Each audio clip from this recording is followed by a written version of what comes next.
Gente, bom dia. Quero falar um pouquinho sobre como é a dinâmica de funcionamento de uma pessoa na condição autista na sua vida afetiva.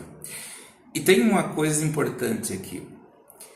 Até o diagnóstico, essa dinâmica, ela não era compreendida, não era entendida, era questionada.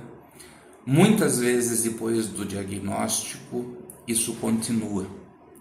Por quê? A própria pessoa diagnosticada tardiamente não tinha consciência disso. E muitas vezes o seu parceiro ou a sua parceira também não tem isso. E eu quero informar a você como que isso funciona genericamente, para você poder ter uma compreensão da pessoa que está ao seu lado. Indivíduos na condição autista, eles apresentam dificuldade com o toque, com o abraço. Muitas vezes eles evitam. E isso não acontece porque ele não deseja você. Isso acontece por uma hipersensibilidade sensorial tátil, onde no momento do toque, isso gera um incômodo, um desconforto muito acentuado. Hipersensibilidade sensorial. Poucas vezes os indivíduos na condição autista, homens e mulheres, eles conseguem compreender o jogo sensual, aquela provocação, aquela coisa. Muitas vezes, por ter uma compreensão literal, acabam tendo uma resposta muito mecânica. Muitas vezes, pela falta de filtro, acabam falando coisas que soam de uma maneira negativa. Existe uma necessidade de padronização e sistematização em muitas pessoas na condição autista. E isso acaba gerando conflitos com os parceiros e com as parceiras. E muitas vezes em coisas muito pequenas, como por exemplo, mexer num determinado objeto que estava na prateleira.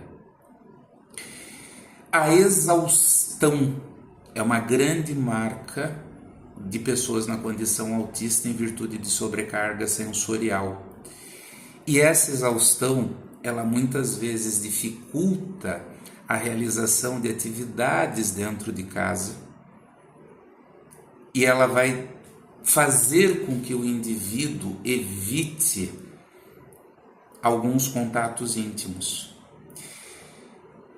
Na questão das atividades dentro de casa, especificamente no público feminino, pela hipersensibilidade sensorial, o contato com os produtos de limpeza ou o cheiro também fazem com que essa mulher ela tenha muita dificuldade de estar realizando as suas atividades no dia a dia.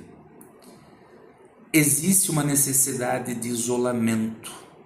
Pessoas na condição autista, muitas vezes ao longo do dia, elas precisam ficar quietinhas no canto dela para se autorregularem.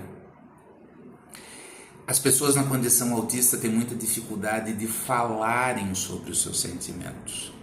Isso acontece por uma terminologia que chamamos de alexitimia, uma dificuldade de traduzir o que sente para um símbolo, que é a fala.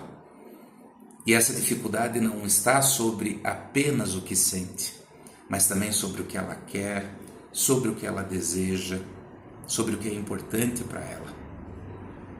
Muitas pessoas na condição autista, tanto homens quanto mulheres, têm hiperempatia, querem ajudar a todos, não conseguem dizer não para ninguém, se sentem compadecidas com os problemas da humanidade, e isso muitas vezes gera conflito dentro de casa, mas isso é uma característica da condição autista. A rigidez cognitiva, entre aspas, muitas vezes de forma equivocada falada que é teimosa, ela gera muitos conflitos, porque as pessoas na condição autista, elas apresentam dificuldades em flexibilizar o que estão pensando, o que estão desejando e o que estão querendo, tá? Pessoas na condição autista elas não desejam, ou desejam muito pouco, e buscam evitar situações sociais. Sabe aqueles convites, vão fazer isso, vão fazer aquilo, e a resposta normalmente é um não? E quando participam, essa participação ela nem sempre vai corresponder à sua expectativa, porque vai ter barulho, vai ter luz, vai ter muita gente, e ela vai se desregular e ela vai se fechar dentro disso. No processo de intimidade, de relacionamento, a intimidade muitas vezes ela pode estar pautada em ritualizações, ela pode ser uma intimidade mecanizada, padronizada, em virtude da rigidez cognitiva, em virtude de criar uma situação em que ela se sinta melhor. Tá? Então é por isso que todas essas questões aconteceram ao longo do relacionamento e provavelmente continuem acontecendo depois do diagnóstico. Então, a pessoa na condição autista, ela não é passível de uma crítica contundente ou uma desqualificação. A pessoa na condição autista, essa pessoa que está do seu lado, que você disse que ama e que você convive, ela precisa ter uma mão para ser auxiliada. Tudo que eu falei não significa que não possa ter um desenvolvimento, uma evolução e uma melhoria de qualidade de vida para esta pessoa na condição autista e para o casal. Pode. A partir do momento em que ambos tenham consciência da condição, em que o seu parceiro ou a sua parceira passe por um bom processo de terapia, busque o seu desenvolvimento e essa qualificação aconteça. O que vai somente piorar é você ficar criticando, dizendo que essa pessoa não gosta de você, que ela não te ama, que ela rejeita. Sabe por quê? Porque apesar de tudo isso, apesar de todas as dificuldades, sim, essa pessoa te ama muito. Só que ela te ama de uma forma diferente. Vamos conversar sobre isso? Um abraço, gente.